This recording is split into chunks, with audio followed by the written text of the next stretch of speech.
Assalamualaikum warahmatullahi wabarakatuh. Anak-anakku, siswa-siswi kelas 3 yang Bu Guru banggakan. Bagaimana kabarnya hari ini anak-anak? Semua sehat? Alhamdulillah, Bu Guru berharap anak-anak semua dalam keadaan sehat dan tetap semangat. Anak-anak, sebelum pembelajaran kita mulai hari ini, mari kita awali dulu dengan bacaan basmalah. Bismillahirrahmanirrahim. Untuk pembelajaran tematik kali ini adalah tema 3, yaitu benda di sekitarku. Subtema 1, pembelajaran ke-1, yaitu benda-benda di sekitar kita. Baik anak-anak, setelah pembelajaran nanti selesai, Bu Guru harapkan anak-anak dapat mengklasifikasikan benda dan non-benda. Kemudian yang kedua, siswa dapat mengelompokkan benda sesuai dengan sifat fisiknya. Sedangkan tujuan pembelajaran yang ketiga, siswa dapat mengukur panjang benda dengan satuan panjang paku yang sering digunakan. Sedangkan tujuan pembelajaran yang keempat adalah mengidentifikasi bentuk pola irama sederhana. Demikian anak-anak harus diperhatikan. Jadi nanti 4 tujuan ini harus anak-anak kuasai. Anak-anak, coba sekarang kalian perhatikan gambar aneka benda di sekitar kita. Nah, kalau boleh tahu ini gambar di mana anak-anak? Iya, ini adalah suasana pasar Di pasar kita bisa melihat berbagai macam benda, berbagai macam warna benda, berbagai macam ukuran benda. Ada yang besar, ada yang kecil. Kalau warna ada yang merah, ada yang kuning, ada yang hijau, semuanya ada. Kemudian bentuk-bentuk bendanya bagaimana? Bentuk bendanya juga berbeda-beda. Ada yang segitiga, ada yang bulat, ada yang berbentuk persegi, ada yang lonjong, semuanya ada.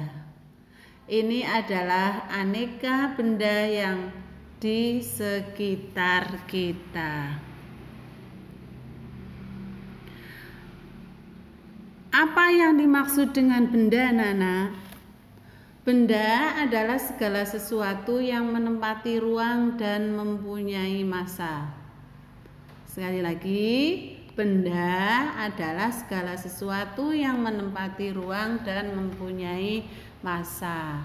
Jadi kalau ada sesuatu kok tidak menempati ruang dan tidak mempunyai massa, maka itu tidak termasuk benda, itu non benda. Massa benda itu diukur dengan cara ditimbang. Untuk memudahkan kalian memahami, yang namanya benda itu menempati ruang dan bisa ditimbang, itu untuk lebih mudahnya. Nah, sekarang contohnya apa benda itu? Contoh benda diantaranya adalah manusia. Apakah manusia termasuk benda? Kenapa? Karena manusia itu menempati ruang dan mempunyai massa. Kemudian yang kedua, hewan. Kemudian selanjutnya tumbuhan. Nah, manusia, hewan, dan tumbuhan, ketiganya ini termasuk benda karena ketiganya menempati ruang dan mempunyai massa.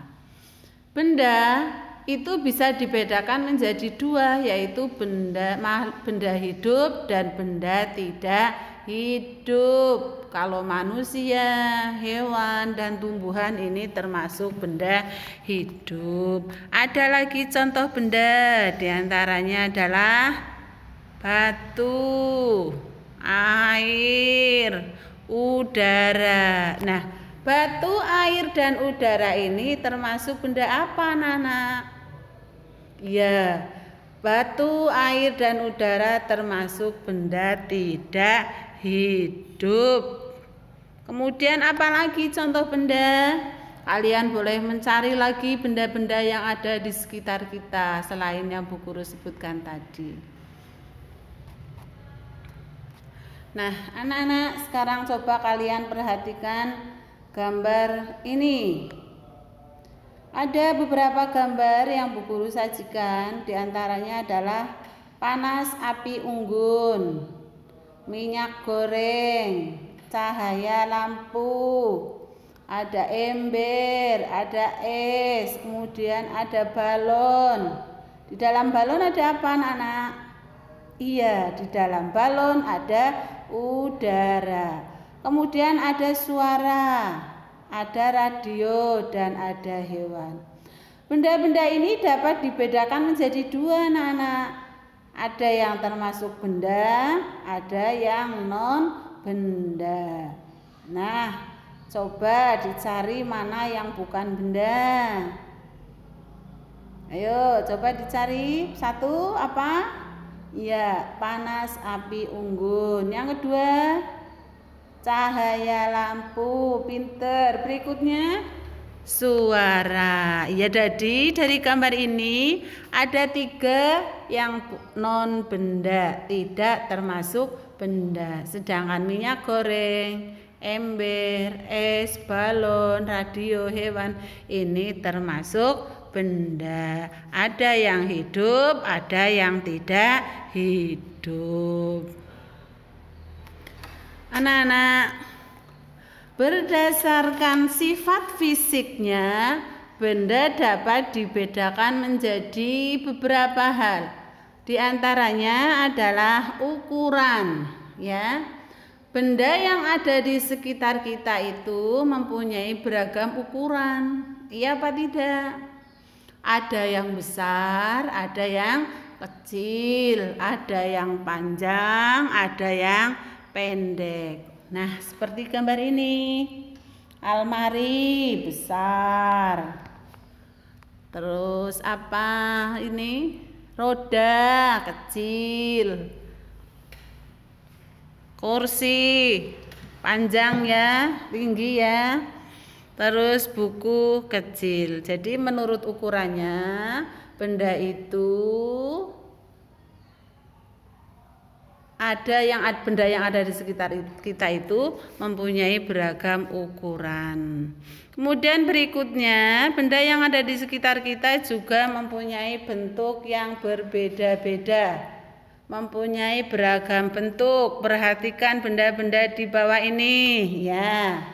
Ada yang berbentuk bulat, lingkaran, persegi panjang, ada yang berbentuk segitiga, dan apalagi bentuknya? Iya, ada yang lingkaran, ada yang lonjong, ada yang segi 5 ya. Itu bentuknya itu berbeda-beda. Kemudian yang berikutnya, benda yang ada di sekitar kita juga beragam warna. Ada yang warnanya merah, ada yang biru, ada yang pink, ada yang hitam, ada apa yang lagi? Putih ya, ada yang hijau, ada yang biru ya. Jadi semua benda yang ada di sekitar kita itu mempunyai warna yang beraneka ragam atau berbeda-beda. Anak-anak, untuk selanjutnya coba kalian perhatikan benda-benda di bawah ini. Gambar apa ini? Ya, yang pertama adalah penggaris. Nah, penggaris biasa digunakan oleh kita, oleh siswa. Untuk apa? Untuk mengukur panjang garis, untuk mengukur panjang gambar misalnya, untuk membuat bingkai di garis biar lurus, itu biasanya menggunakan penggaris. Kemudian sebelahnya adalah metrin, ya. Itu alat ukur yang biasa digunakan oleh penjahit. Ya, gunanya untuk apa? Untuk mengukur baju, panjang baju, lingkar badan, panjang lengan kita, ya, itu digunakan oleh penjahit. Kemudian sebelahnya adalah roll meter. Roll meter digunakan untuk mengukur, mengukur lapang, mengukur jalan, mengukur tanah pekarangan, itu biasanya menggunakan roll meter. Kemudian yang terakhir adalah roll meter juga, itu biasa digunakan oleh tukang kayu untuk mengukur panjang kayu. Kalau sedang membuat meja atau membuat pintu, membuat jendela, itu tukang kayu itu membutuhkan roll meter. Benda-benda di atas merupakan kelompok dari keanekaragaman jenis benda. Benda-benda di atas dikelompokkan menurut fungsinya, yaitu fungsinya untuk apa gambar itu, alat-alat itu. Fungsinya adalah untuk mengukur. Nah, setiap alat ukur itu mempunyai satuan, anak-anak. Perhatikan coba satuan pada alat ukur di bawah ini. Apa satuannya? Sentimeter. Ditulis cm. Benda dapat dibuat dari bermacam-macam bahan. Ada benda yang terbuat dari batu, ada yang dibuat dari kayu, ada yang dibuat dari besi, ada yang dibuat dari kaca, ada yang dibuat dari plastik, ya anak-anak. Nanti kalian bisa mencari contoh-contohnya, ya. Setiap benda itu dapat menghasilkan bunyi yang khas jika diketuk. Benda-benda tersebut akan menghasilkan bunyi yang berbeda. Nah, ayo kita dengarkan bunyi-bunyi dari berbagai alat musik ritmis. Apa itu alat musik ritmis? Alat musik ritmis adalah alat musik yang tidak bernada, namun dapat menghasilkan lagu. Nah, kalian perhatikan, ada berbagai macam alat musik ritmis. Berikut ini beberapa contoh alat musik ritmis. Yang paling depan itu namanya triangle, ya. Itu cara membunyikannya adalah dengan cara dipukul. Kemudian yang kedua sebelahnya itu tamborin, ya. Cara membunyikannya juga dipukul. Sebelahnya lagi yang tengah itu yang sama, itu namanya marakas.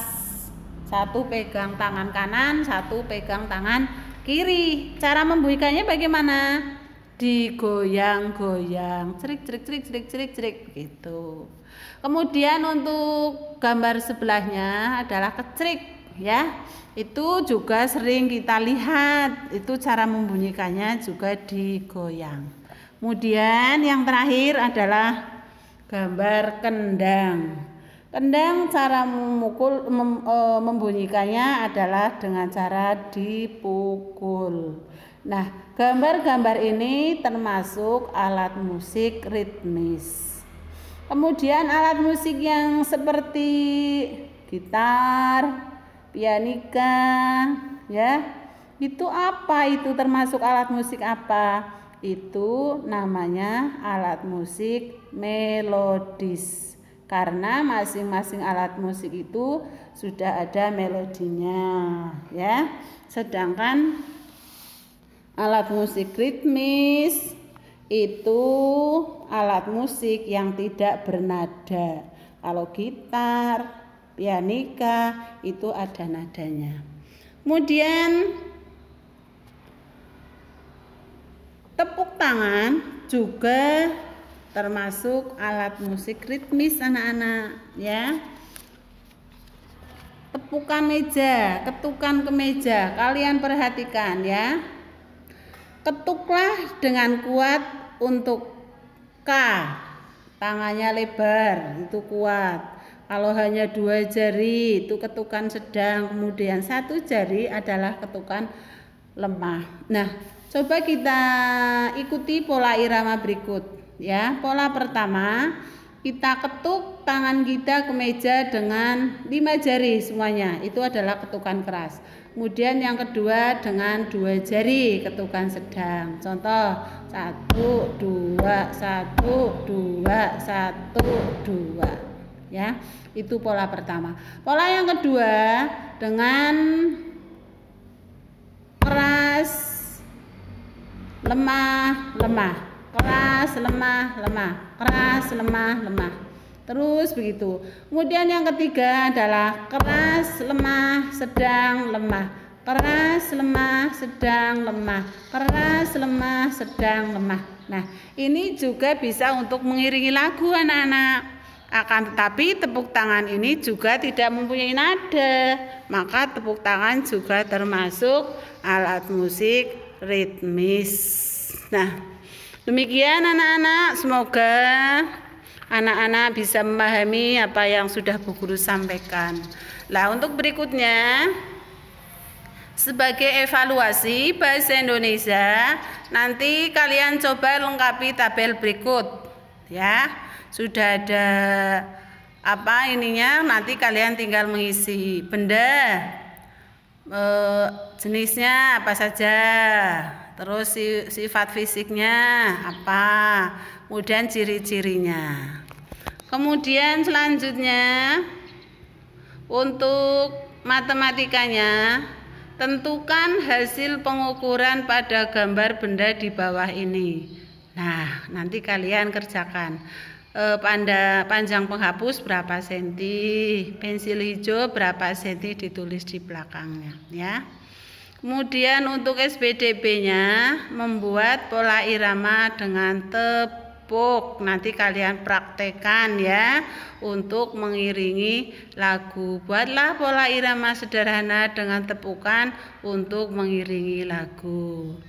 Demikian anak-anak pembelajaran hari ini. Semoga anak-anak bisa memahami dan dapat memperoleh nilai yang memuaskan. Terima kasih. Assalamualaikum warahmatullahi wabarakatuh.